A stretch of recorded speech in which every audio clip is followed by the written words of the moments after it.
I had planned this week to speak about the subject, a higher calling, a higher calling. And that's what I wanted to do. But the scriptures tell us, though the plans in a man's mind be many, God's purpose will be established. So I'm going to put a higher calling, which I wanted to do and will like to do, Lord willing, on the back burner. We'll do it hopefully next week. I'm just responding to some communication we have this week. And this communication has been coming to us from various sources, and some of it's been filtered onto me. I haven't seen all of it probably, but I've certainly seen some of it. It's Christians, saved Christians, who've been listening to us on RTN and on other platforms, and they are concerned about what they're seeing in the media, about what's happening in Gaza in the Israeli response to the invasion of the 7th of October. And the images are there of buildings bombed and rubble and dead children. And Christians are saying we have to love, and most of the victims are children, and we don't agree with Hamas, but look what's happening to these children. This is something we need to have, the love of Christ. And they're beginning to consider or even buy into the agenda of the mainstream media and of left-wing politicians, of a ceasefire, and of humanitarian aid, and these kind of things, fueled by these images of these dead civilians, including dead children, being dragged out of rubble in Gaza.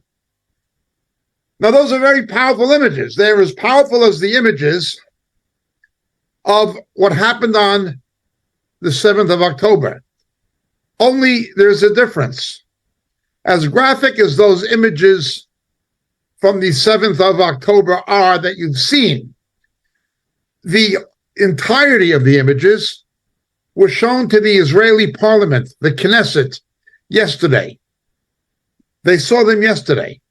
The Israeli parliament, the government didn't show them publicly, has not shown them publicly, but they showed them to the parliament. And if you've seen the news, there were members of parliament, obviously many of them women, but not all of them, coming out sick and nauseated and crying profusely. Someone holding down a baby and sawing a baby's head off.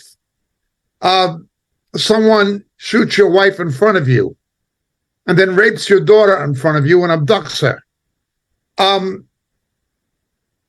The images that were shown to the Israeli parliament yesterday are much worse than anything being shown to you on BBC or CNN or MSNBC or the mainstream media, much less on Al Jazeera. And I'm not minimizing the suffering of the Palestinian people. I'm simply stating facts.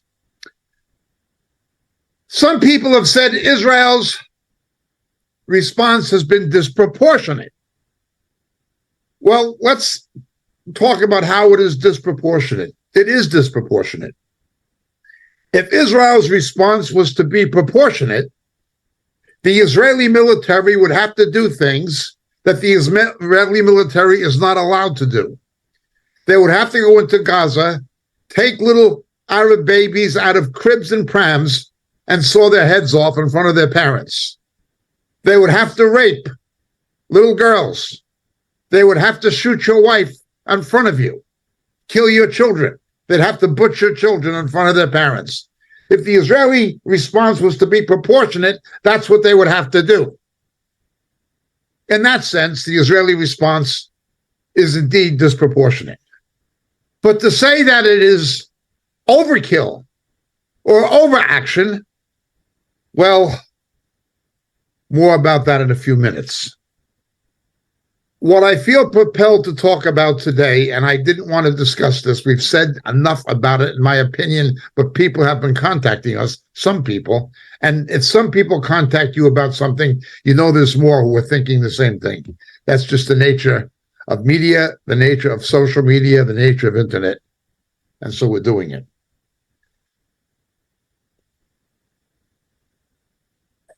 How do we talk about this? Well, what I'd like to talk about in response to these things is, quote unquote, in their own words. In their own words. What they say, what Hamas says, and the supporters of Hamas say, in their own words. I drove up from the Republic of Ireland yesterday, where in the Dial, Irish politicians were denouncing Israel. The Dial is the Irish Parliament. When I got to Northern Ireland, I drove through a Protestant area and I saw something different. I saw Israeli flags. In the areas controlled by the Provisional IRA and the Republican areas, and by the way, my mother's family was Irish Republican. Because of my mother, I had Irish Republicanism ingrained into me as a child. I don't accept the Provisional IRA. I believe they're gangsters and terrorists. I don't think they're the real IRA of Michael Collins and things like this. But I was brought up in that culture, in that psyche, in that revisionist view of history that only told half the truth. Now, again, I don't minimize the suffering and injustices perpetrated against the Irish people either. I don't agree with unionism completely either. But that's not our subject now. Our subject now is truth. The scriptures tell us, Hine lo yanum v'lo yishan shomer Israel. He who keepeth Israel neither slumbers nor sleeps. Jesus made it very clear in Matthew 23, the Jews would have to be in Jerusalem, regathered for his return, and say, blessed is he who comes in the name of the Lord. For our Catholic friends here in Ireland, Benedictum qui veni in nomine Dominum, from the Latin Vulgate. Baruch haba b'shem Adonai, from the Hebrew. From Psalm 113 to 118, the Hallel Rabbah is where it was from. And that's what Jesus quoted. They must be back in Jerusalem. Jesus also said in Luke 21:24, as most of our regular listeners know, that Jerusalem will be trampled down by the feet of the Gentiles until the time of the Gentiles is completed. Now, it is still trampled under the feet of the Gentiles because of the Temple Mount and the Mosque of Omar and the Mosque of Aqsa. And those prophecies will be fulfilled, but the Jews must again, according to Jesus, be back in Jerusalem. It is the only way you can make any sense of passages such as Zechariah 12 and various others, is to take Jesus' words literally. Jerusalem, of course, is where Satan got his biggest defeat, and it is where he will get his final defeat, and he must try to eliminate the existence of the Jewish state, and particularly of the Jewish presence in Jerusalem in his efforts to prevent the return of Christ. He will not succeed, but he's trying to do it. As we always point out, in God's prophetic agenda, the return of Christ will feature God's purposes both for the faithful church, the true church, not the harlot church, but the true church, and God's prophetic agenda for his ancient people, Israel and the Jews, who will face the darkest hour of their history and accept Christ. At least the 1/3 who survive will see him as the Savior Messiah and accept him, according to Zechariah. We have other teachings explaining this in greater depth. God has a prophetic plan for the true church and a prophetic plan for Israel and the Jews. And Satan and the coming Antichrist and false prophet have a set plan to try to destroy both the faithful church and Israel and the Jews. Satan will not succeed. The Antichrist and false prophet will not succeed. But their failure will not be because of a lack of trying. Once the faithful church is removed, as we're told in Daniel and Revelation 12, and in Daniel 12, Satan will turn against the Jews and try to annihilate them completely, as he did the church that has been raptured, rescued, resurrected. Again, we have a variety of teachings delving into these things in greater depth. But let's look. Zechariah says all the nations will come against Israel, all the nations. And we have bemoaned this many times. As we've said, approximately 1.4 billion people that can be sure of, it may be more, but 1.4 billion have watched footage of the Chinese communist massacres in Tiananmen Square. 1.4 million people have seen it. Yet is the official policy of the Chinese government and the Chinese Communist Party and Japan to deny it ever happened. Everybody knows. You've got 1 million Uyghurs in Western China in concentration camps and slave labor camps. Everybody knows that. Everybody knows they lied about Wuhan. Everybody knows that the COVID virus was China's gift to the world. Everybody knows they lied. Everybody knows what they're doing to the Uyghurs, who are Muslim. Everybody knows they're threatening Taiwan and India and now the Philippines. Everybody knows. Yet this has not stopped Schwab from the World Economic Forum from singing the praises of Japan and asking him to lead a new world order. This is what goes on in Davos. You couldn't make this up. It's too insane. How, when 1.4 million people watched what happened in Tiananmen Square, can you say it didn't happen and expect people to believe you? And even the ones who don't believe you are more than willing to ignore it, like Schwab. Wow, unbelievable. How many UN resolutions were passed against China? How many? 1? 5? 10? No, 0. How many UN resolutions were passed against Israel in both the Security Council and the General Assembly? And there would be more in the Security Council if the United States did not veto them. Of course, Barack Obama did not veto some of them. Barack Obama was quite happy to lobby for UNESCO, saying that Israel had no historical claim to the land or its holy sites.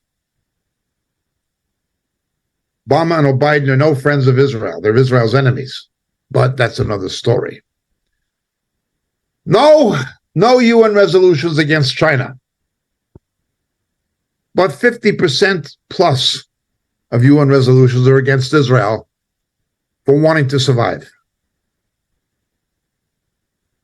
Goebbels said, if you tell a lie often enough, people will believe it.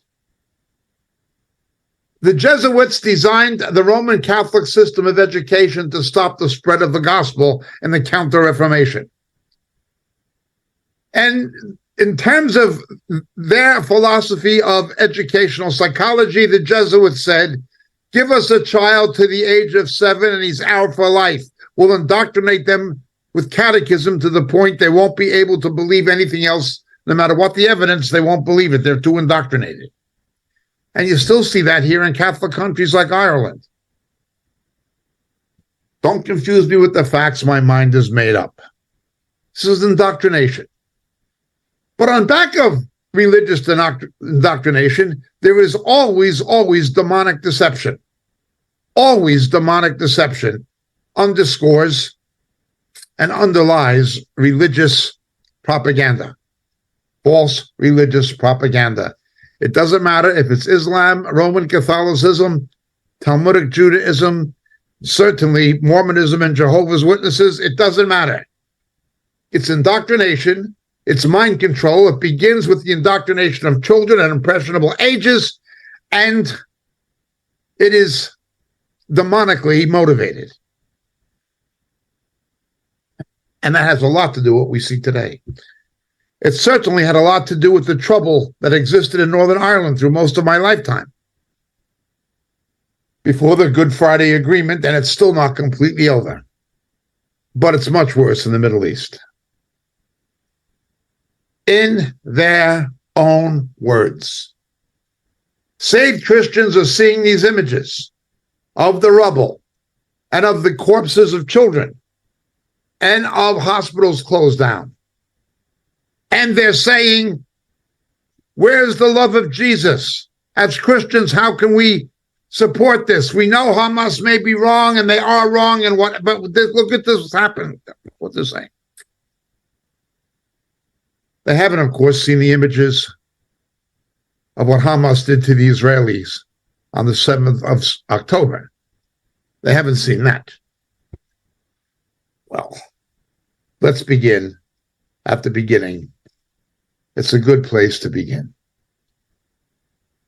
People are talking about things now, and some Christians are even buying into it. Some of the things they're saying are a ceasefire, humanitarian aid, and a ceasefire. This is to say nothing of the mainstream propaganda of occupation, blockade, civilians being targeted, humanitarian assistance.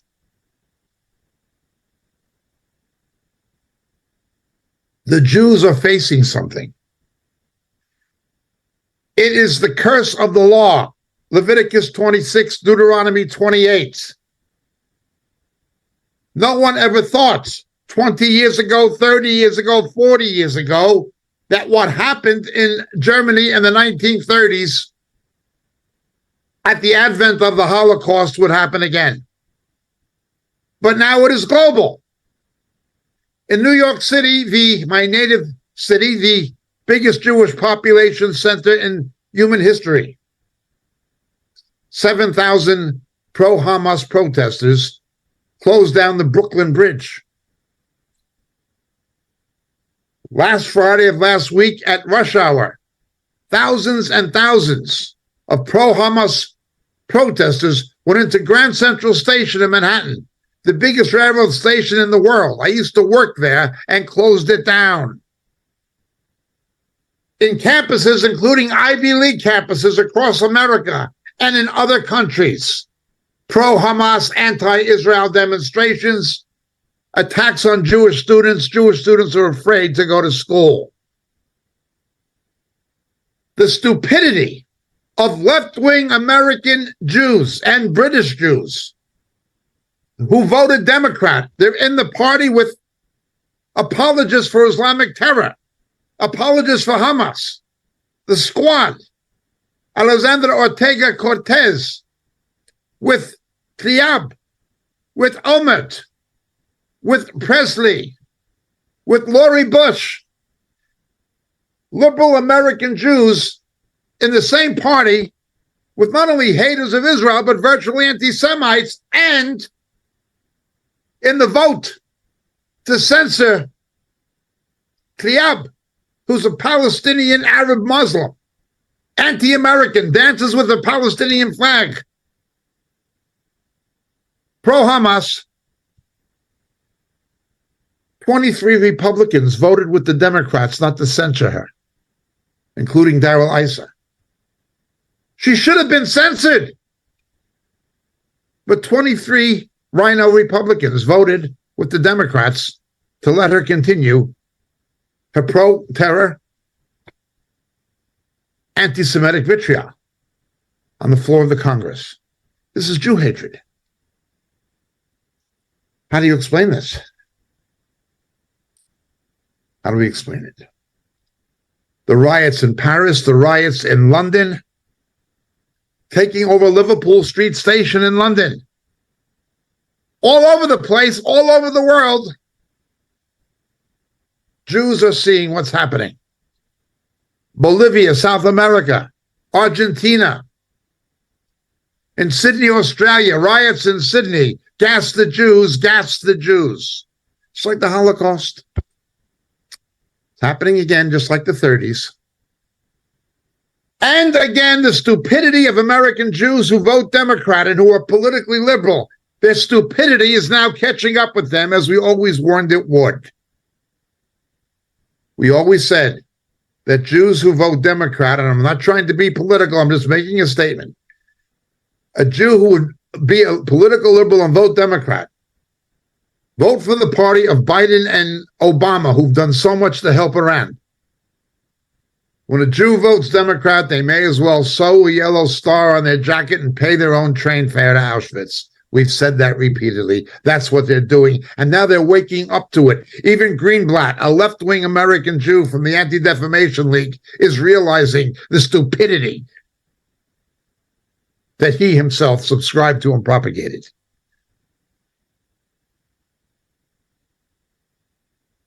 But Israel does have people who stand with it. When I drove across the border from the Republic of Ireland to Northern Ireland yesterday, things changed. And the sat-nav diverted me because of roadworks to get to where I am speaking to you from at the moment. And I drove through some Protestant neighborhoods.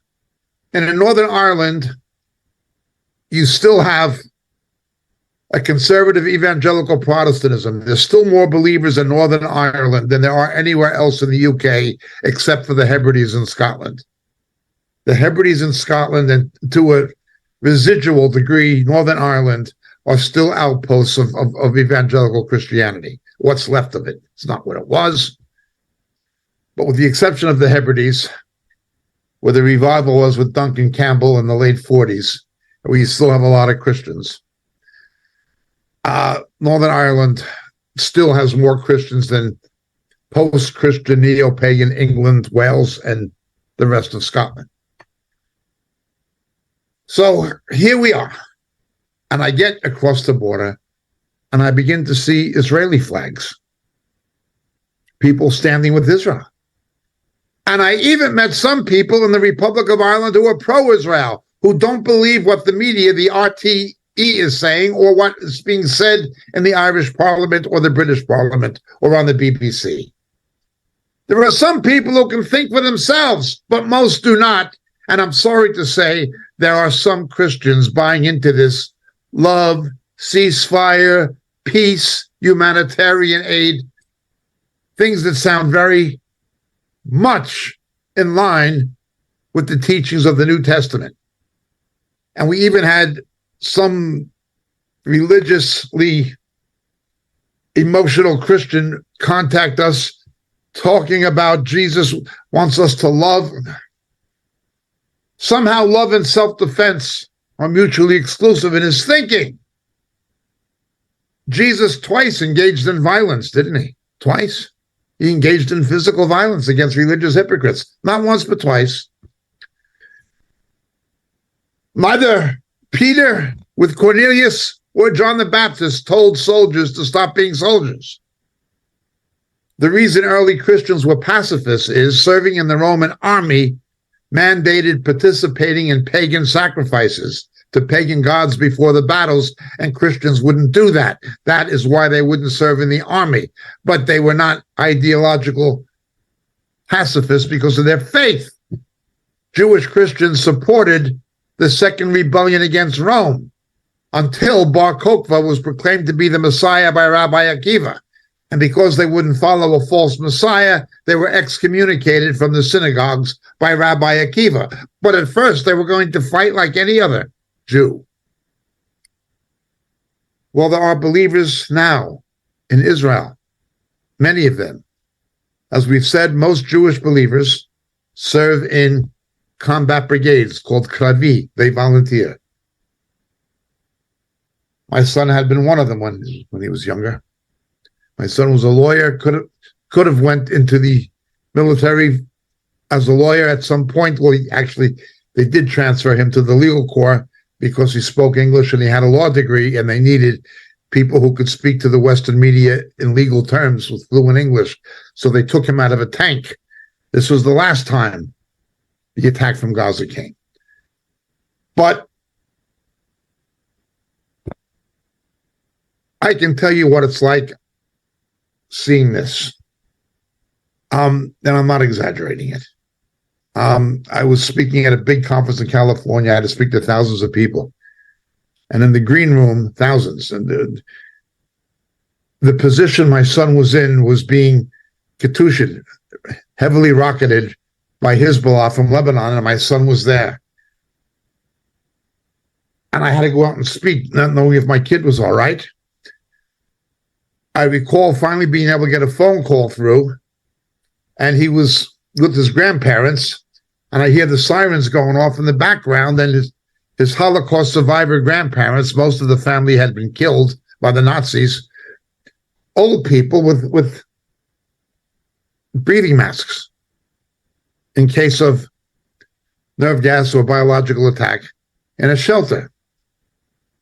And of course, my sister's husband was murdered by the Muslims on September 11th in the World Trade Center. I've experienced these things personally. A store where my wife used to take our children when they were babies, the toy shop. I remember Islamic terrorists threw hand grenades into the toy shop. Thankfully, my children and wife were not in there at the time. They targeted children. Targeted children. The media doesn't talk about that too much. But Christians see these images and they begin talking about love and peace, and we have to be Christian, and the victims are children, and how can we do this as Christians and support this and things? And they're taken in by this. Well, I'd like to go, first of all, and do something called In Their Own Words. In their own words. 19 hours ago, in Lebanon, the real leaders of Hamas aren't in Gaza. They're in Qatar, they're in Lebanon, they're in Iran, but they're not in Gaza. They're never in harm's way. Their people are. The ones who pull the strings and push the buttons are in safe zones far away from Gaza. Ghazi Hamad, one of the two main leaders of Hamas. The two main leaders at the present time are Ghazi Hamad and Mahmoud al-Zahar. They're the two main ones. There are others. We will quote them. But 19 hours ago, Ghazi Hamad, speaking in Lebanon, he said, October 7th, when the babies were beheaded, the women raped and abducted, children shot in their beds, the 1,400 Jews murdered. That is only the first invasion. We're going to do it again, he says. We're going to do it again. Can you make peace with somebody who says we're going to do it again? Now they're asking for a ceasefire so they can reorganize. We'll come back to that. We're going to do it again. Oh, there should be a ceasefire. We're going to do this again. In the meantime, we want a ceasefire because you're winning. But we're going to do this again. This is what they openly tell their own people. 19 hours ago, we're going to do it again. Would you make peace with somebody who beheaded babies and said, we're going to do it again? Or would you wipe them out? Last week, Mahmoud al-Zahar made the following statement from Qatar. He said, this is not only about Palestine and destroying the Zionists.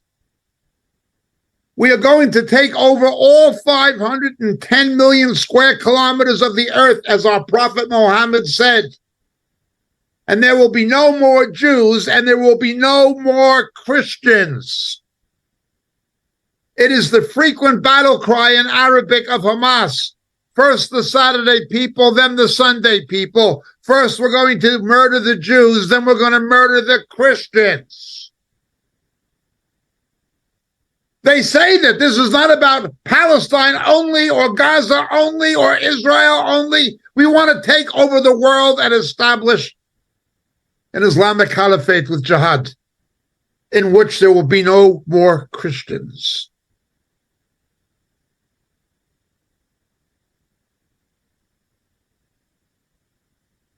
I saw the media lie similarly about the conflict in Serbia.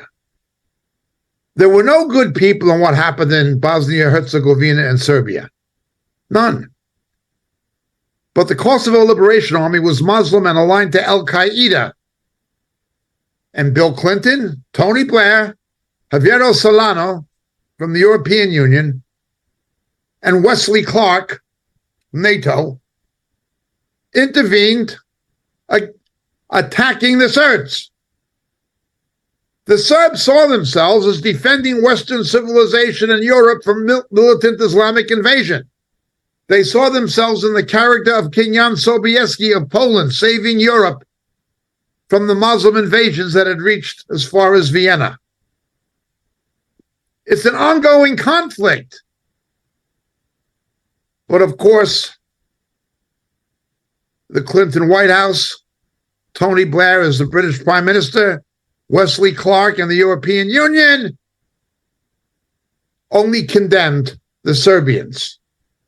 Milosevic and these. Now, I'm not defending everything the Serbians did by any means, or that the Bosnians did, or that the Croats did.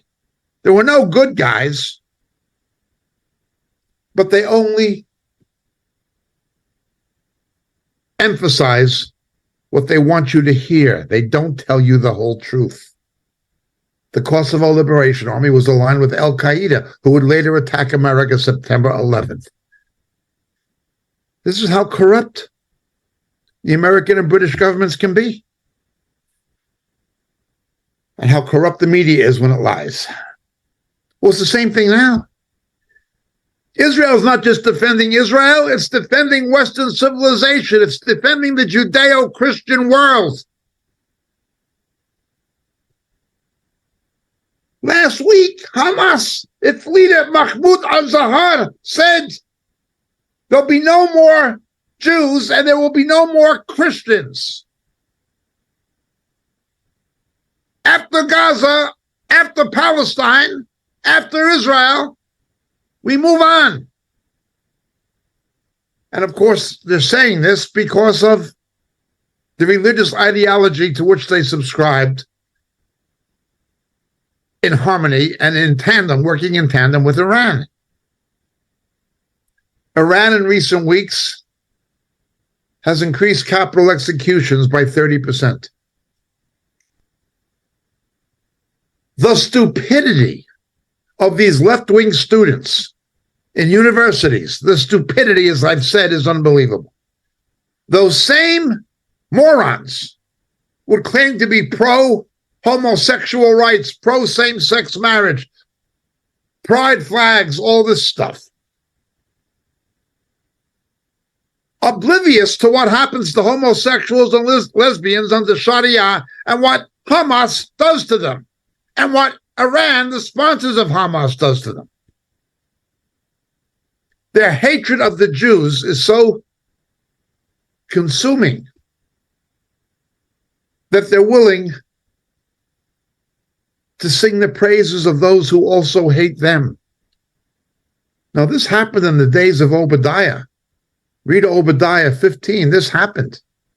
They hated the Jews so much that they sang the praises of the Babylonians, even though the Babylonians were going to do the same to them. It's a demonic mentality.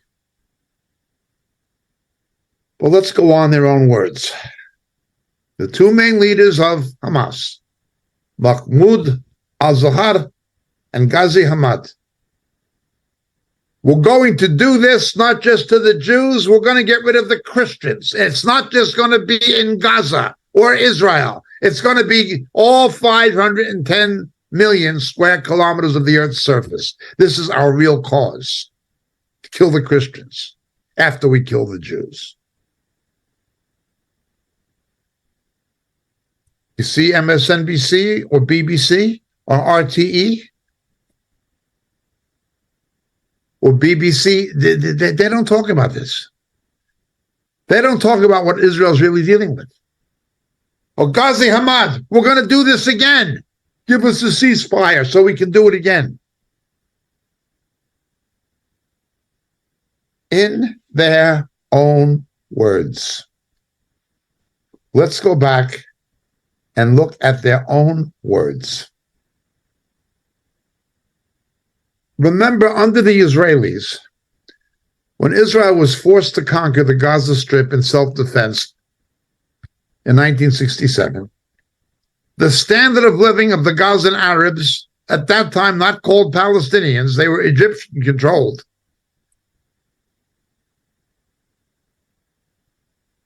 went up 370%. You've heard me say this. And everything from unemployment, infant mortality, longevity, the standard of living of the Arabs in Gaza under Israeli control went up 370%. When the Israelis left in 2005, it was in the hands of Fatah, Yasser Arafat's organization, who now control the Palestinian Authority on the West Bank. The international aid that came from the United States, from European countries, from Britain, and from oil-rich Arab countries, so much of the money was embezzled by Arafat's cohorts.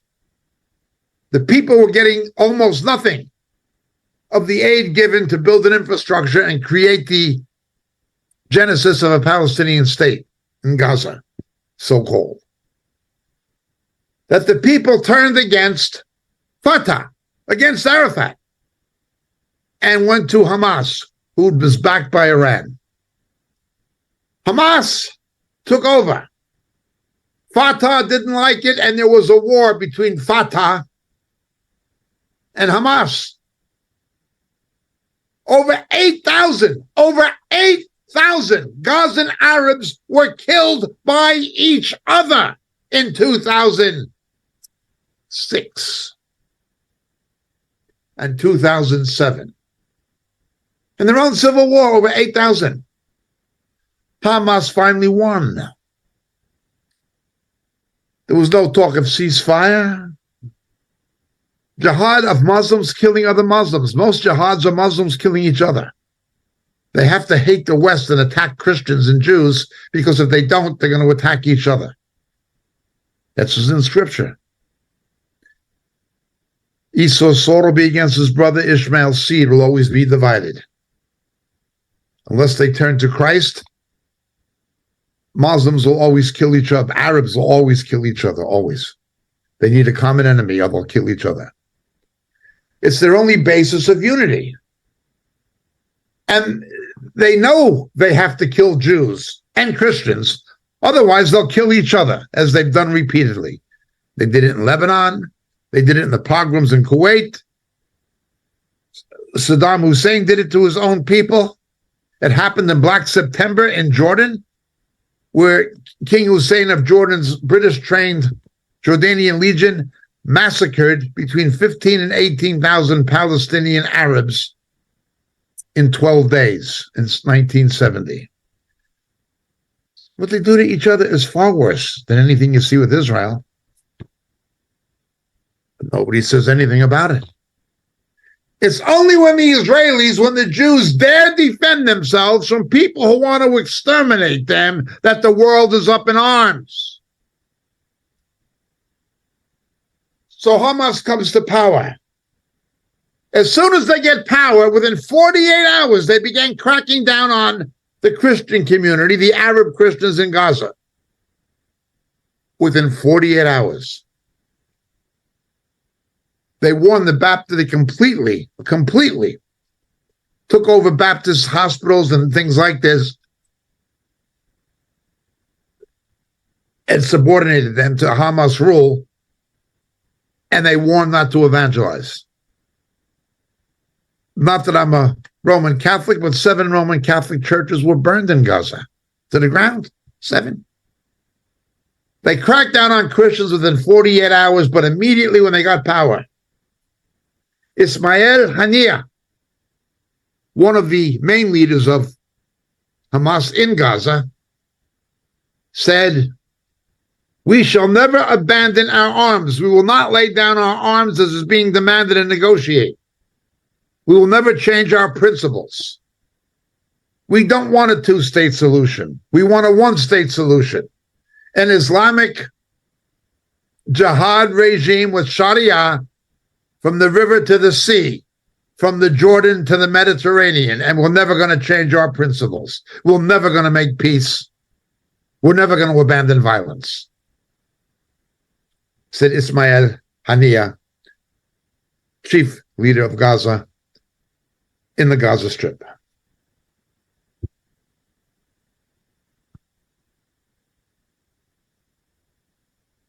With the September 11th attacks, they began saying incredible things about the United States.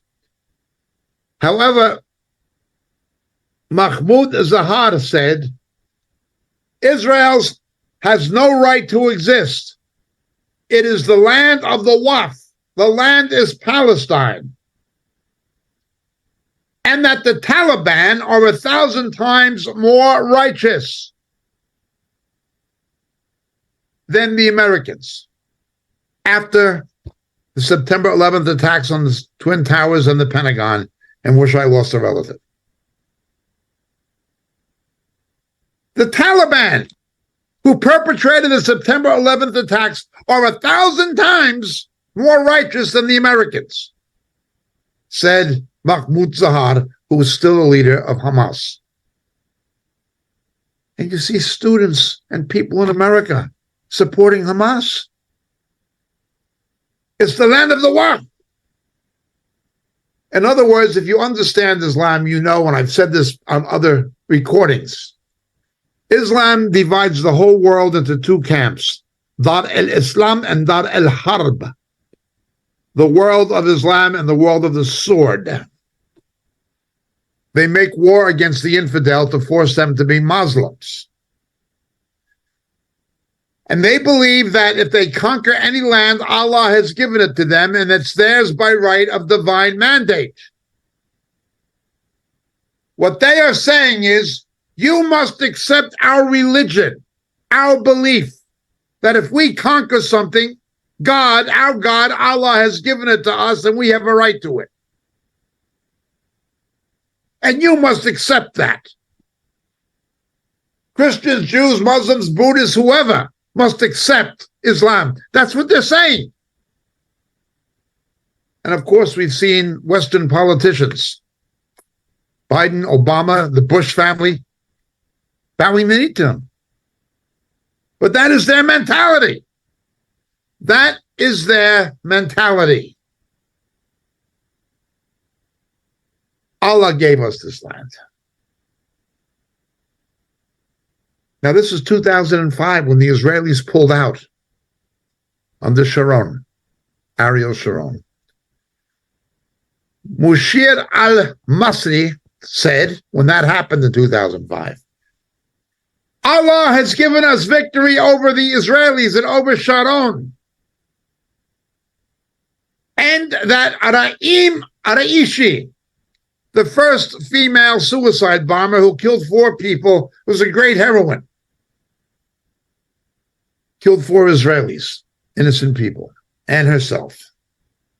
This was encouraged by Mashir al-Masri. They believe that if you give them land for peace, they've prevailed in the jihad, that Allah, their God, has given them victory, and it was achieved by suicide bombing. That's how they see it. They don't see it as land for peace. They see it as victory in the jihad that was achieved by suicide bombing. Well, let's continue. This is very different than the Western philosophy of war.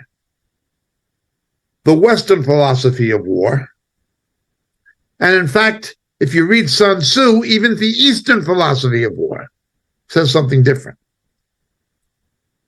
Basically, it was encapsulated by the American General Patton. He said, nobody ever won a war by dying for their country.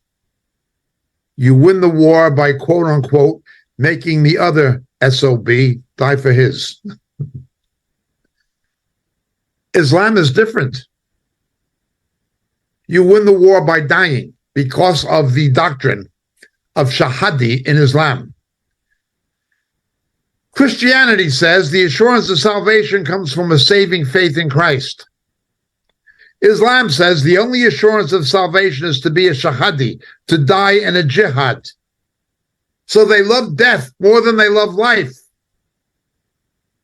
And they're willing to kill themselves to get their 72 virgins. And they indoctrinate children with this. Of course, the leaders don't do it themselves.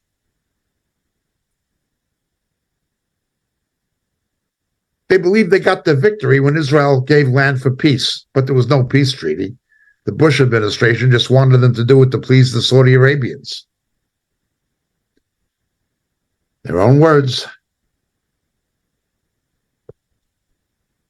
A little earlier in 2003, the 10th of June, Hamas leader Abdulaziz, we will not have one Jew left alive. Quoting from the Islamic scriptures, the last day will not come until a tree says to a Muslim, there's a Jew hiding on back of me, come and kill him. That's their religion. And you're supposed to make peace? You're supposed to have a ceasefire?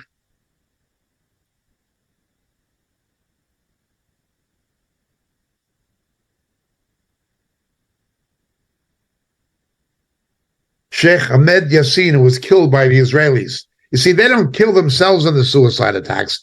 If the leaders get killed, it's because the Israelis kill them. Sheikh Ahmed Yassin, he was an evil, evil old demon-possessed man. He said Iraq will have victory over the West and over the Americans if the people turn themselves into human bombs. They brainwash children into turning themselves into human bombs. I recall watching a news clip with a very, very dishonest reporter, a journalist who was actually a propagandist pretending to be a journalist, named Orla Gorling. She was Irish, reporting for the BBC, and I watched the clip. They got a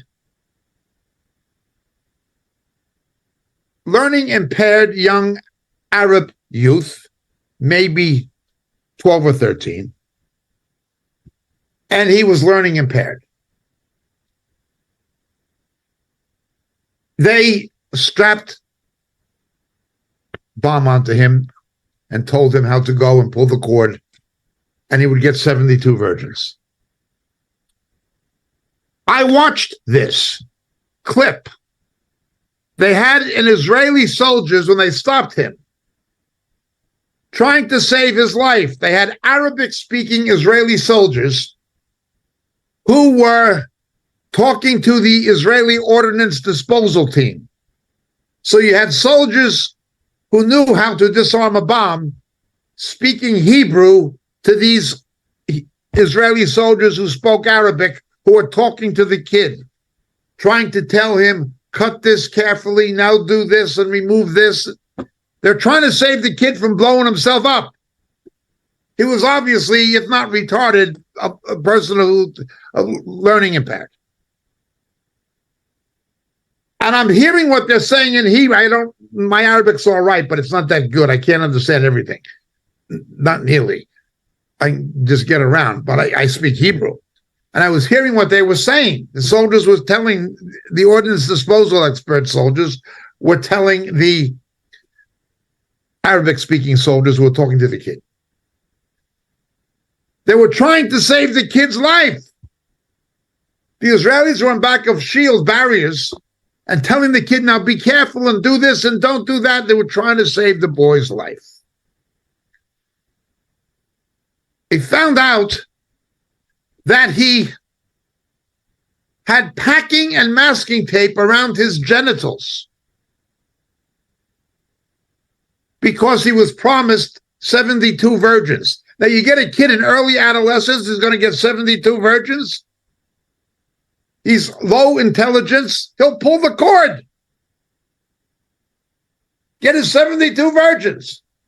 And they taped up his genitals to convince him that he'd have the apparatus to enjoy the rewards of Allah after he does it. Or a Gorling, that stinking hypocrite, that dishonest, terrible excuse for a journalist, said, we wanted to interview the boy to tell us his side of the story, but the Israelis wouldn't allow it.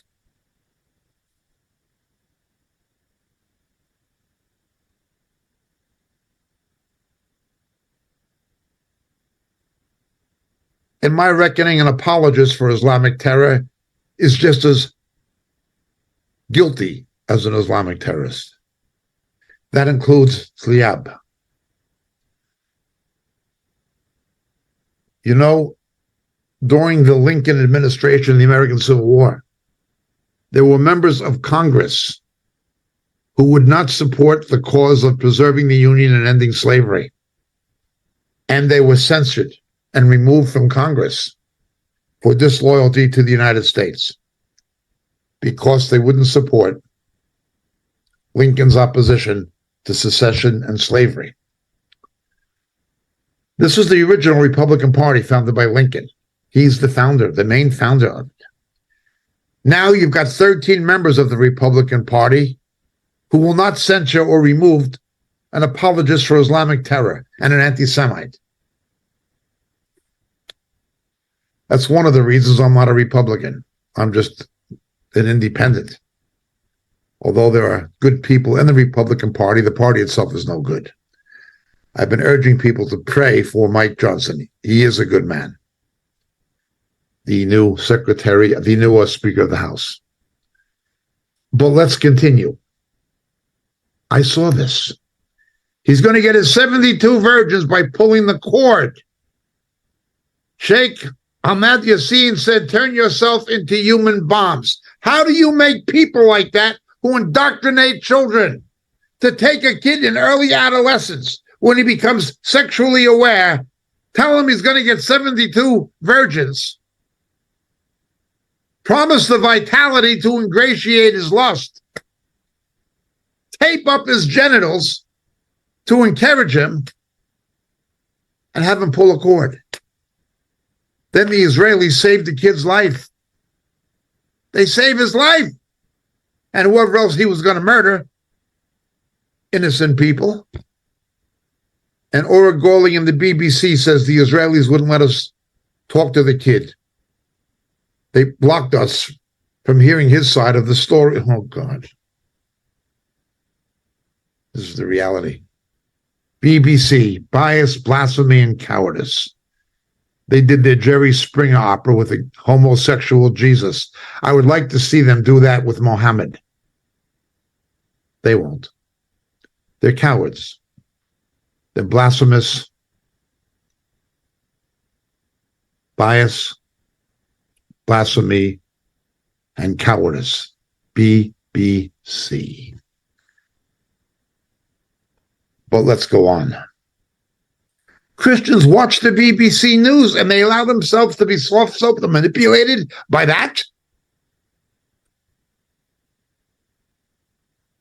Will not leave one Jew, says Aziz. 10th of June, 2003. Sheikh Amin Yassin turn into human bombs. The Taliban who blew up the World Trade Center, they're righteous. Jews have no right to exist. Israelis have no right to be in that land, even though they're the indigenous people. We'll never give up our principles. We don't want peace. You see, when they talk to each other, they don't use the term salim, peace. What they mean is hudna, a temporary ceasefire so we can reorganize. When you see these appeals for a ceasefire coming from the Muslim world, that means it's based on Muhammad's flight from Mecca to Medina. That means a temporary ceasefire in order to reorganize and reattack. But they propagate it in the name of peace because there are enough stupid people and enough corrupt journalists and corrupt politicians and corrupt academics in the West to believe it's a cause for peace. Oh, just have a ceasefire. We have to have peace. No, to them it means we're losing. We want to stop the fight so we can reorganize and rearm and continue the fight. Hudna. But the media doesn't tell you that either. This is their own words. March 9th, 1989. This is something that was published in the United States by the Islamic Association for Palestine, speaking to Muslims living in the United States. It came from Hamas. A call to jihad, come to martyrdom. Hamas was telling Muslims who live in the United States, particularly students, to become martyrs, suicide murderers like the September 11th crowd were. Telling Americans, supposedly Americans, these are Muslims in the United States. Now, the Bush dynasty, who the Saudi Arabians carried in their back pocket after September 11th, continued the express visa program for Saudi Arabians, even though most of the September 11th attackers were Saudi Arabians, and it was funded by members of the House of Saud from the Saudi government. But Bush suppressed this. The Bush administration was in the pocket of the Saudi Arabians, the Bush dynasty. That's what they did. You've got these open border policies. God knows how many radical terrorists are coming into the United States. They're giving visas to radical Muslim students in Britain and America. And Hamas told them, join the jihad in America, become a martyr, shahadi, die for Islam, do suicide attacks in the United States. We've already seen it. Barack Obama did not want to violate the civil rights of radical Muslims in the United States. It was on the internet what these people were, but the San Bernardino bombers came to Redlands, California, and made the bombs. It was shown on the internet that they were radical. But the Obama administration prevented a proper investigation from taking place and gave these people visas, and they came and killed 14 Americans in San Bernardino, courtesy of Barack Obama's administration and of Obama personally. Obama is a friend of Islamic terror. No matter what he says, he has aided and abetted them repeatedly. And so is Biden. But that's political. Let's look. They're openly telling Muslims in the United States to fight a jihad against the United States and to become martyrs, to die for Islam as they see it as martyrdom. Their own words.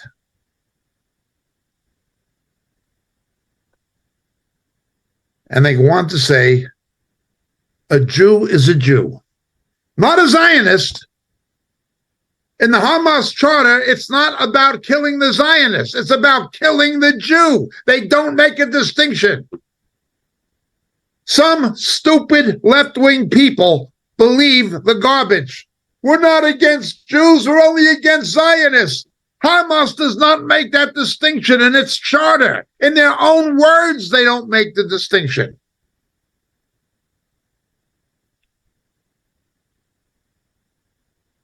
September 8th, 1988, Hamas. Strike the Jews wherever possible. California, Texas, New York, Canada, the United States, Great Britain, Holland, wherever possible, kill the Jews. Not Zionists, Jews. And then, of course, they say they want to kill the Christians. This is their own words. the 2nd of May, 2011. Again, Hamas leader Ismail Hanya.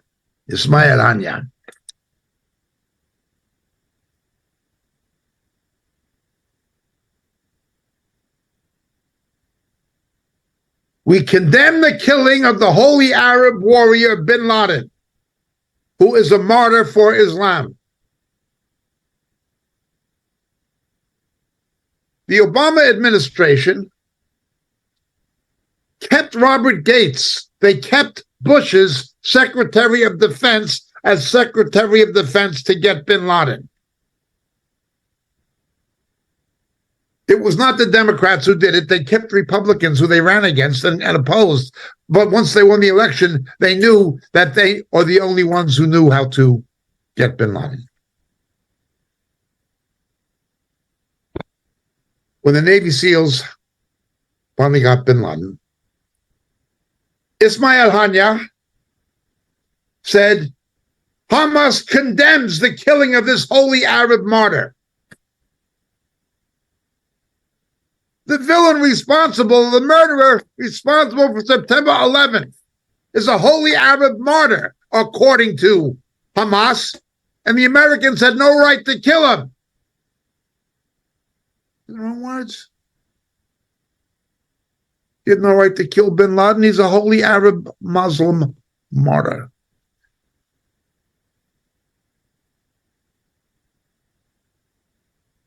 April 18th, 2011. Atala Abu al-Sub.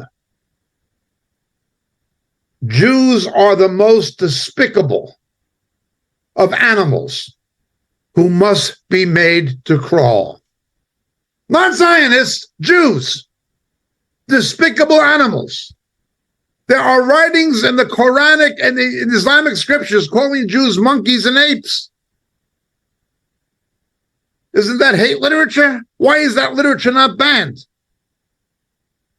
Oh, you're an Islamophobe. Jews are the most despicable animals that must be made to crawl. They're monkeys and pigs. According to Hamas, Atala Abu al-Sub on the 8th of April, 2011. Khalil al-Hanya, the 11th of November, 2010. The Holocaust is a Zionist lie. Forget the Nuremberg trials. Forget the films of Dachau and Auschwitz and Buchenwald.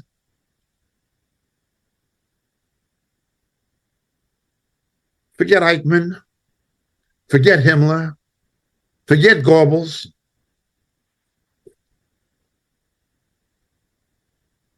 And remember, the Holocaust, 6 million Jews, but it was also gypsies, political dissidents, handicapped people, because they were obstacles to the Aryans being a master race. The Holocaust is a Zionist lie. It never happened. It's a lie invented by the Zionist Jews, says Hamas. It never happened. Khalil, Iran, November 11th, 2010.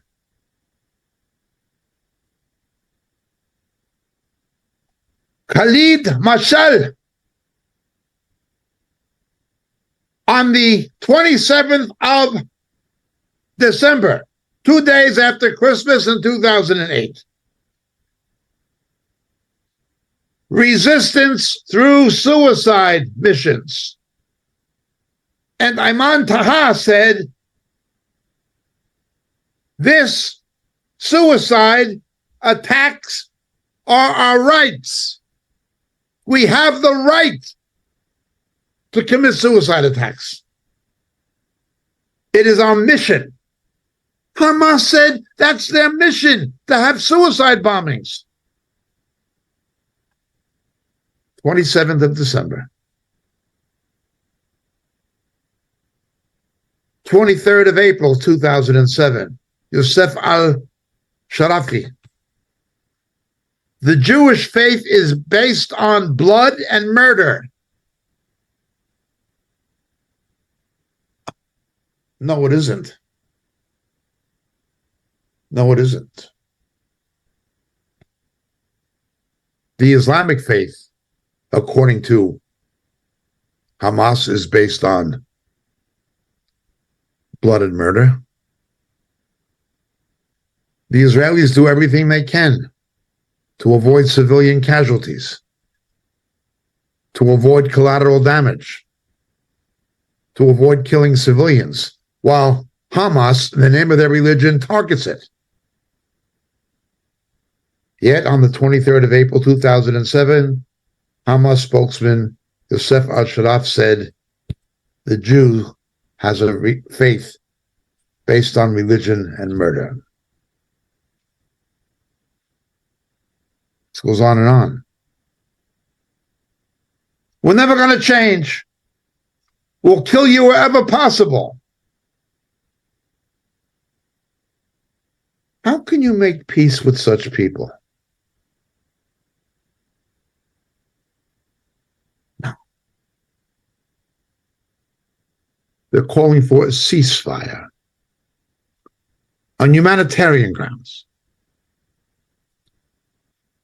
After the first discoveries were made of the Nazi death camps, after the Battle of the Bulge, when Goebbels unleashed his total war, once Goebbels unleashed his total war, certain things happened. One, the Nazis unleashed the V2 attacks against London, rockets launched from Holland against London. Not against any military target, just against London. The British called them doodlebugs. They thought the Blitz was largely over, but now the Germans had rockets. Well, now Hamas has rockets. Between a quarter and a third of them misfire, but they have rockets and they shoot them indiscriminately at Tel Aviv and Jerusalem, the same as the Nazis shot them indiscriminately at London in their total war. Then, at the Battle of the Bulge, their last attempt to push the Allies back on the Western Front, it was the policy of the Nazis to shoot prisoners of war who were unarmed. They shot unarmed American prisoners of war. Word went out among the 101st Airborne at Bastogne in Belgium, take no prisoners. If they're going to shoot prisoners of war in violation of the Geneva Convention, that was their total war. You capture Americans, you shoot them dead. Well, I was to the site of a field hospital in Bastogne, one of the main ones. Wounded soldiers, a combination of American and Belgian medical personnel, Belgian civilian nurses, American military medical corpsmen, physicians, and nurses. At the field hospital in Bastogne, Belgium, I have been there, where it was.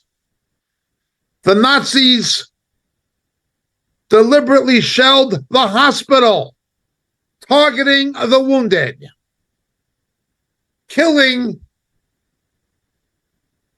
Belgian nurses, killing wounded American soldiers, and the physicians trying to save their lives in the total war.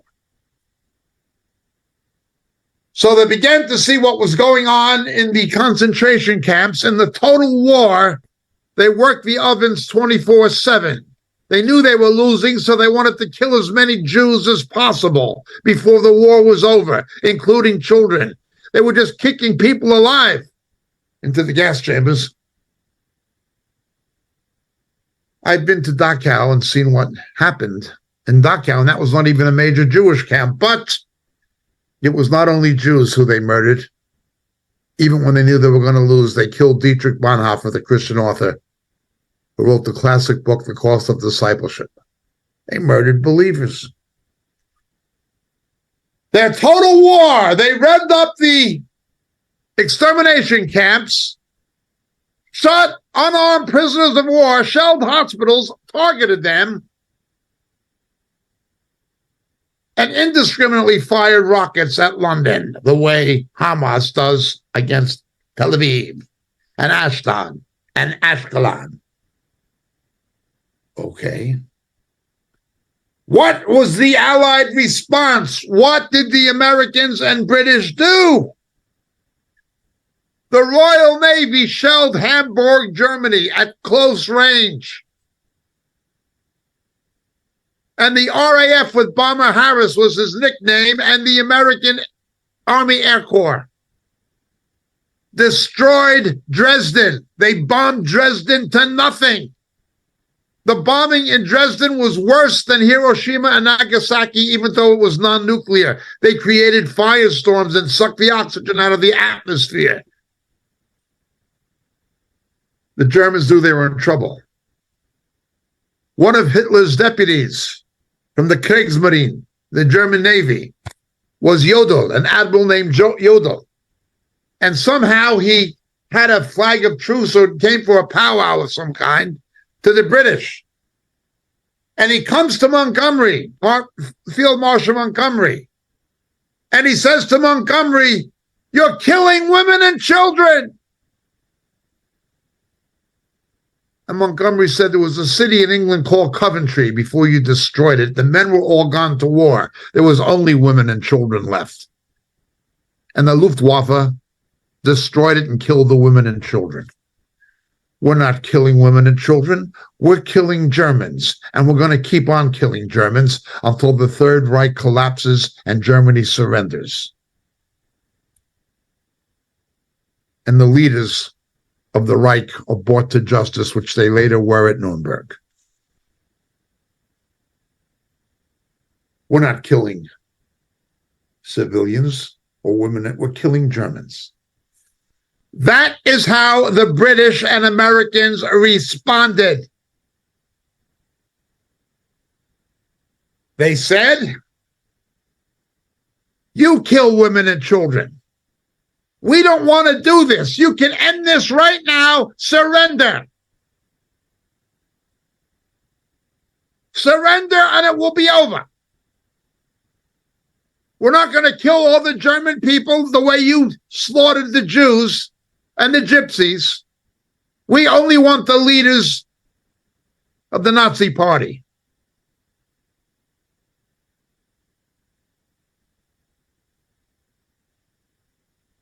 No. Hitler remained in his bunker and continued to fight.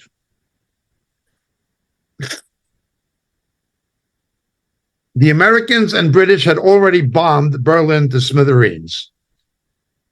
The Soviets, who lost 20 million people, crossed the Oder River and entered into Eastern Germany, and surrounded Berlin. Hitler was fighting in his bunker, the Führer bunker, right down to the very end. The Russians were within a quarter of a mile of the bunker when he committed suicide. Well, he hid underground. That's what Hamas does. It hides underground. Hitler didn't care about his own people. He made it clear. He subscribed to a philosophy of the Übermensch, the Superman. And if the German people didn't win the war, it's because they failed to be the Übermensch, the triumph. He said he didn't feel sorry for the German people. Well, the leaders of Hamas don't feel sorry for the people of Gaza. Goes on. The Übermensch. Nobody said to the Russians, "We have to have a ceasefire. You're killing civilians. We have to let humanitarian aid go into Berlin." No. The Soviets said no. The British and Americans said, okay, we'll do it. Surrender. We will get food, water, medical supplies into Germany to the German people. No more German civilians will die. You can end this right now. Nazis said no. Gödel said no.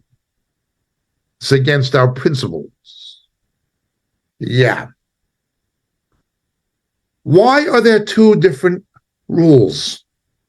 One for America, one for Russia, one for Britain, but another one for Israel and the Jews. You're killing civilians. Let's see what's really, really happening. The Israelis said, we're creating a safe zone in southeast Gaza. Go down there. We will not bomb it. It's close to Rafah, the Egyptian crossing. Go there. You'll be safe. Hamas stopped allowing people to flee the target zone. They attacked Israeli civilians, including women and children, and deliberately used their own as human shields. They themselves hiding in the tunnel network. They took the international aid given to help the people and used it to build an underground military infrastructure with weapons stored in it and ordnance. The portals of entry and exit from those tunnels are normally under schools, under hospitals, and under mosques. So they can come out from under the schools, under the hospitals, and under the mosques and fire rockets at Israel and then disappear again.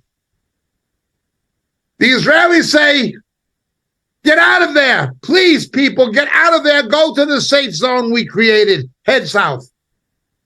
And they drop leaflets in Arabic telling them to get out. We don't want to kill civilians. Even though many of those civilians, if the census is to be believed, the poll taken in September, less than a month before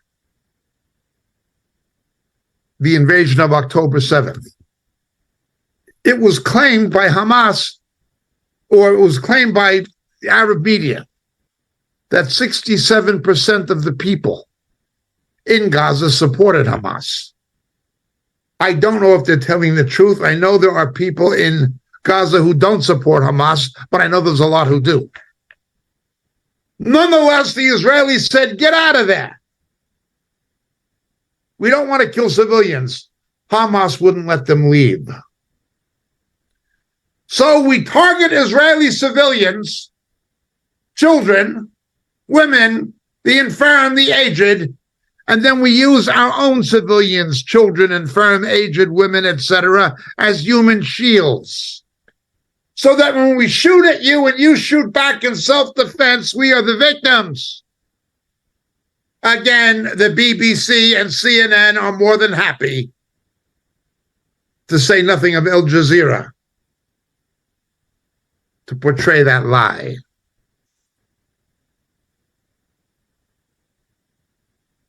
How can you have a ceasefire? There was a ceasefire in 2007.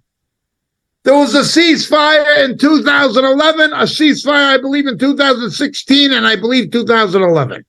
That's at least 3, possibly 4 times the Israelis responded to Hamas attacks with rockets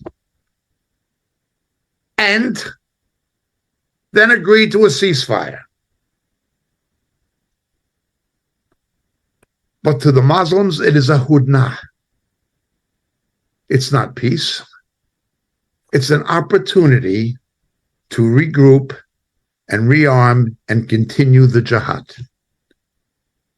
When they say they want a ceasefire, it's not about saving human life. It's about saving Hamas. They don't care about human life. They use them as shields.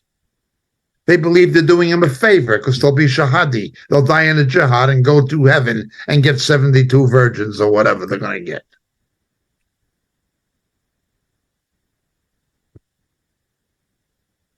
We need a ceasefire for humanitarian reasons. What a lie. The definition of insanity is to do the same thing over and over and over and expect a different result. It has often been said.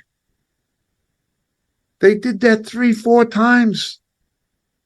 And it just creates what Islamic religion, let alone military strategy, what their religion teaches is hudna, the opportunity to regroup and reorganize when you can't win so you can attack again.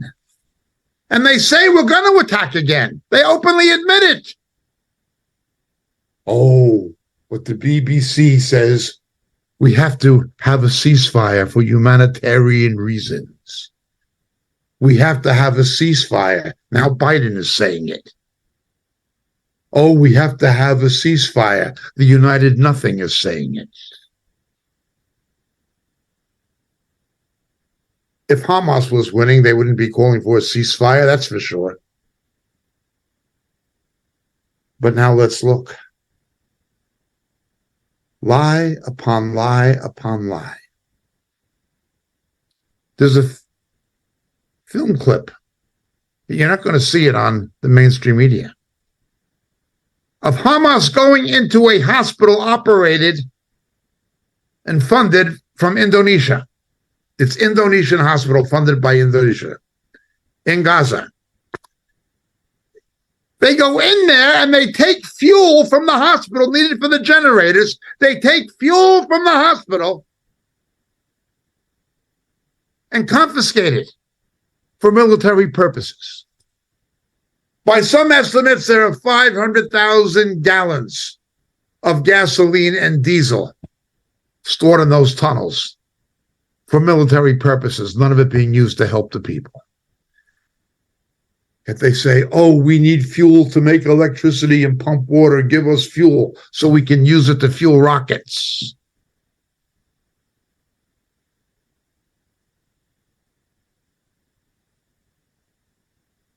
Then they say it's because of the occupation.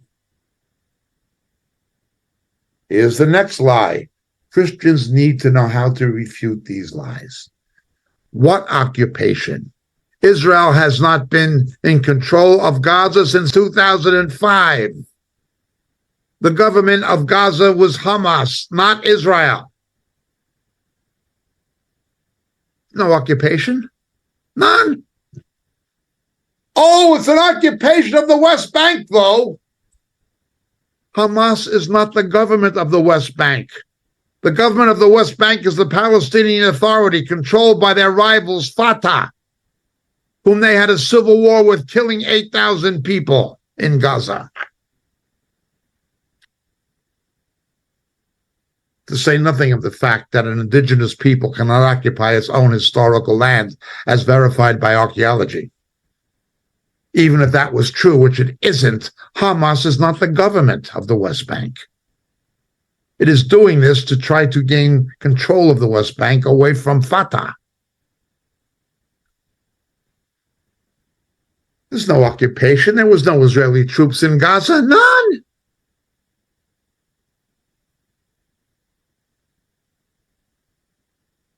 And it proves land for peace doesn't work. If there was an Israeli occupation of Gaza, as there had been before 2005, this wouldn't be happening to either the Israelis or the so-called Palestinians. You can't make land for peace with people like that. How can you switch land for peace or make a two-state solution with Hamas that says, no, we only want a one-state solution from the Jordan to the Mediterranean with no Jews or Christians in it? How can you make peace with people like that? two states. There already is a two-state solution. Jordan's a Palestinian state, according to King Hussein of Jordan and Yasser Arafat and the UN and the League of Nations. There always has been a Palestinian state, but they want a third one. But they don't want a third one because the third one would be the West Bank and the fourth one would be Gaza because they're rival governments. No, they only want a one-state solution. An Islamic state from the Jordan to the Mediterranean with no Jews or Christians in it. They say that. How can you make peace or talk about such nonsense as a two-state solution with people like that?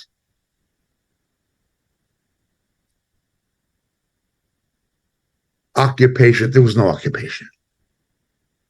There's no two-state solution with people who don't believe you have a right to exist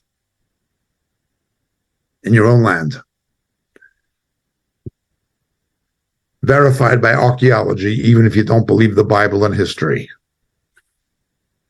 Their only claim is Allah gave it to us. You have to accept our religion. That's the basis of their claim. Nothing that can be verified legally in international law.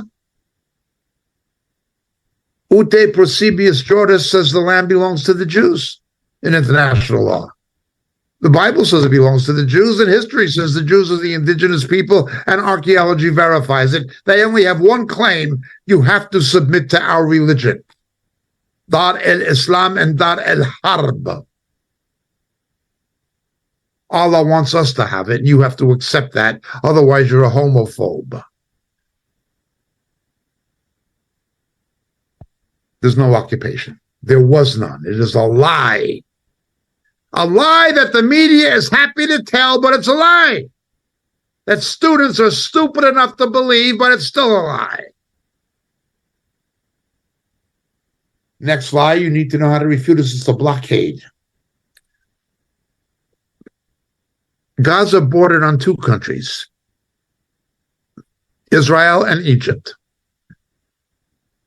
Why do the Egyptians want nothing to do with Hamas? Because it is the military branch of the Muslim Brotherhood who killed Anwar Sadat for making peace with Israel. The Egyptians don't want them either. Fatah wanted them eliminated, tried to destroy them. Other Palestinians.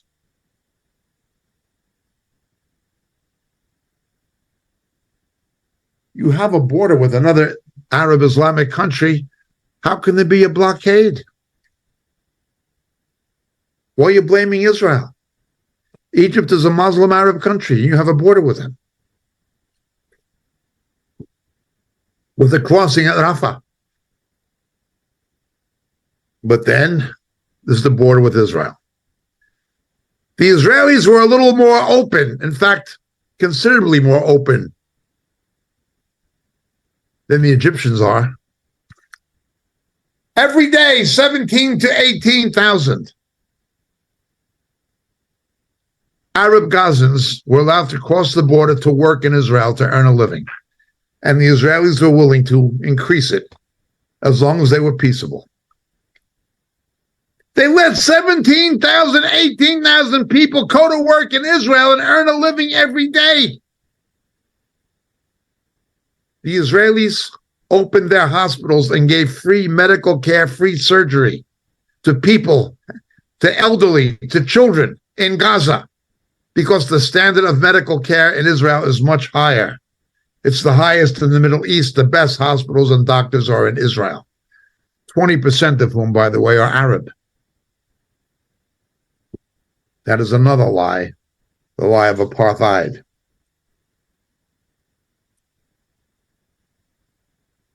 Well, there's no blockade. The Israelis allowed fuel, water, medical supplies to cross that border every day and let people go to work. There was no blockade. Never. A lie. But tell the lie often enough and people will believe it. The next lie. The Israelis bombed the hospital. The BBC, who are no friends of Israel, investigated. The hospital was never bombed. Moreover, there was no crater. When a fighter plane drops a bomb, it creates a crater. There was no crater. A misfired rocket fired by most likely Palestinian jihad landed in a parking lot next to the hospital and did collateral damage to the hospital. The Israelis did not target any hospital. And I saw one demonized liar talking to Piers Morgan, saying he wants a moment of silence for the children and for the cancer patients murdered by the Israelis in the hospital, when the hospital was never bombed and the Israelis didn't do anything. Even though underneath hospitals is where they put the entrance portals to the tunnel system, where the terrorists operate from. Just a lie. What, you put cancer patients in a parking lot? You put cancer patients in a car park? It's unbelievable. But the media will show it. Well, we have to allow in humanitarian assistance. Okay, release the hostages and we'll let it in. No, just let it in. We're not releasing the hostages. You can't do this. You're hurting civilians. We need humanitarian aid. What about our civilians? We'll happily let the aid in. Just give us our hostages and you can have the aid. No! You're committing genocide, says the UN. What do you mean? They can have the aid? Just let us have our civilians who you've abducted. Oh, God. It's just evil. This is just evil. Well, it is for sure that most of the aid that has been let in so far has been confiscated by Hamas. It was not distributed by international organizations or IGOs to the people.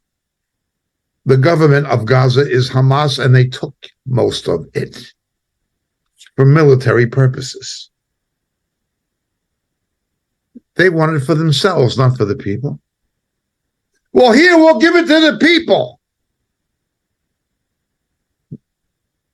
Just give us our hostages. No. Just give us the aid so we can steal it from our own people. And Christians allow themselves to be conned by this? Some do. Let's look. What's happening here? It's called intersectionality. Communism failed with the collapse of the Soviet Union and the Iron Curtain. Collapsed. China knew it didn't work. It's just a fascist government claiming to be communist, but they turned to capitalism. Now that's collapsing because of the communism. But it failed.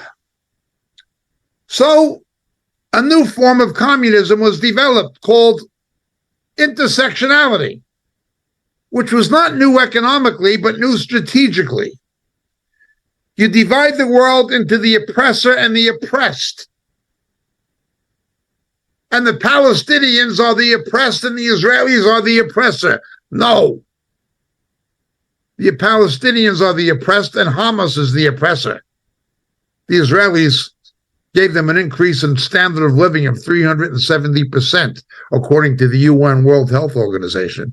It only went down again under Hamas. When the Israelis were running Gaza, the people's standard of living increased fourfold. It's apartheid! I knew what apartheid was. I go to South Africa a lot. Blacks couldn't go to universities. I remember the American apartheid called segregation in the American South in my youth, Jim Crow. I remember the signs on restaurants, white only. I never saw a sign that said Jew only in Israel. I've seen apartheid. I've seen segregation. I've seen apartheid, but I never saw it in Israel. 22% of the university students in Israel are Arab. 20% of Israel's medical professionals are Arab. What apartheid? It's a lie.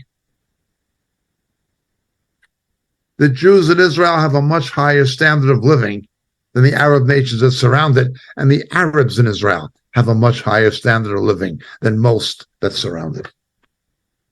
Oh, because of the small population and oil wealth, you have rich Arabs in Saudi Arabia, but look at the poverty of the foreign labor in Dubai.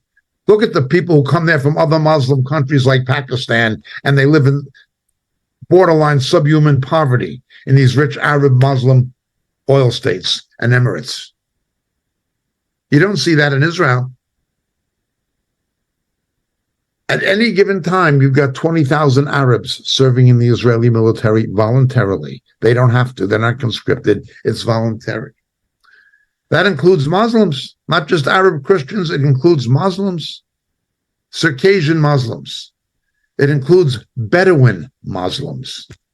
They serve voluntarily in the Israeli military because Israel treats them better than Muslim countries. What apartheid? It is another lie. I know what apartheid was. We have a branch in South Africa. I can introduce you to people, black and white, in South Africa, who knew exactly what apartheid was. Israel is not apartheid, nor is it anything like it. It is a lie. Ceasefire? They just want to rearm. They're afraid of losing, so they can attack again. They said it. We're going to do it again. We'll never abandon our principles. There'll be more abductions and invasions. But in the meanwhile, we're a victim. We want a ceasefire so we can rearm and kill you and sew your babies' heads off. And if you don't let us do it, you're an Islamophobe. And the stupid students believe them. Same students who are pro same-sex marriage and transgender ignore what happens to people of that sexual orientation, what Hamas would do to them, and does do, and their Iranian sponsors. Unbelievable once again. You can't make this up. There's no occupation, there's no blockade. Humanitarian assistance is being confiscated. But we'll let it in anyway. Just give us our hostages back. No, just give us the assistance so we can steal it from our own people. Oh, the civilians. Which civilians? The ones you're using as human shields? You got the blood of Jews on your hands, and you got the blood of your own people on your hands, including your own children. And the stupid Western left and students buying into intersectionality. We need a ceasefire. Yeah. What did Montgomery tell Yoda? You can have it. Surrender. The Third Reich must be destroyed. You want a ceasefire? You can have it. Surrender. Hamas must be destroyed. These are their own words. The nations of the world will come against Israel before Christ comes, and when he comes, we're told in Zechariah 12. And that's what we see the stage being set for. As Christians, we know that. But you've heard their own words. We're going to do this again. Suicide bombing is all right. There's no difference between a Jew and a Zionist. We're going to murder you. There's no two-state solution. You already gave us Gaza. That was Allah giving us victory in the jihad. Now we're going to take the rest of Israel. Their own words. We're going to murder you. Osama bin Laden was a great martyr and a hero for Islam. The Americans murdered him. Man who responsible for the Twin Towers and the Pentagon being attacked. But then it goes on. We'll not have one Jew, Abdelaziz. We're going to turn our people into suicide bombers, Sheikh Ahmad Yassin. We'll never give up our principles or our arms, says Ismail Haniya. And our principle is to kill you. It must be the land of the Waqf. All Israel must be Islamized. Allah is given to us, Israel, says Mahmoud Zahar. Will not leave one Jew. It goes on. Muslims of America, there's a call to jihad, a call to martyrdom, says Hamas. Strike the Jews wherever they are, not the Zionists, the Jews, says Hamas.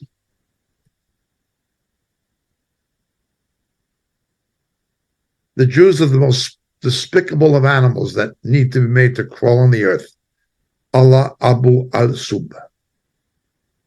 The Holocaust was an invented lie of the Zionists.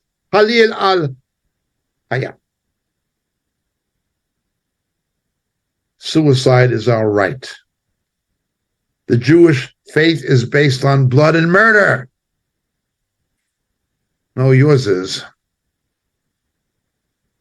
These are their own words. Their own words. It's not about Palestine or Gaza or Israel. It's about taking over the whole planet. And it's not about killing the Jews. It's about killing the Christians too. Last week, says Hamas, Mahmoud al-Zahar, 20 hours ago, less than 24 hours ago, Kahazi Hamad, what we did on October 7th, we're going to do again.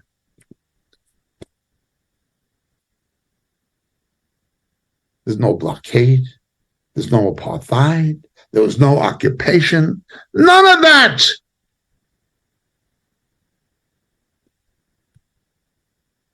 These are their own words. Their own words. Can you imagine somebody reading the speeches of Hitler or Goebbels, their own words, and say, we have to have a ceasefire. We have to make peace. Chamberlain tried to make peace with Hitler, and look what happened. Look at the Blitz. Stupid people tried to make peace with Hitler. Cowards tried to make peace with Hitler. And stupid people and cowards are trying to make peace with Hamas. How could anybody read the speeches of Himmler and of Hitler and Goebbels and say you can make peace with this person? How can anybody read the words of Hamas and say you can make peace with Hamas? We need a ceasefire so they can reorganize and attack us again. We need to let in humanitarian aid so they can steal it from their own people and continue to hold the hostages.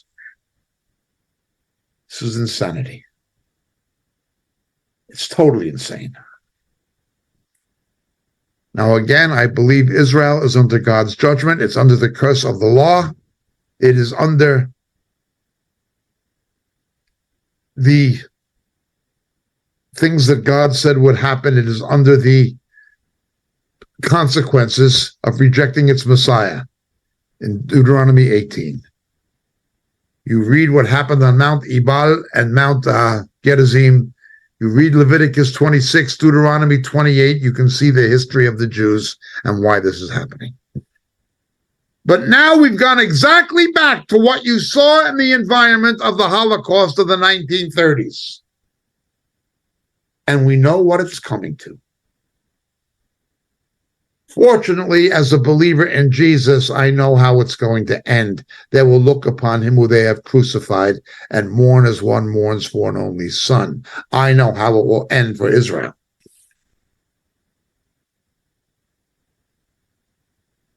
But Zechariah and Obadiah also tell me, and the book of Revelation also tells me how it is going to end for the enemies of Israel. Please, friends, don't be one of them. Thank you so much for listening.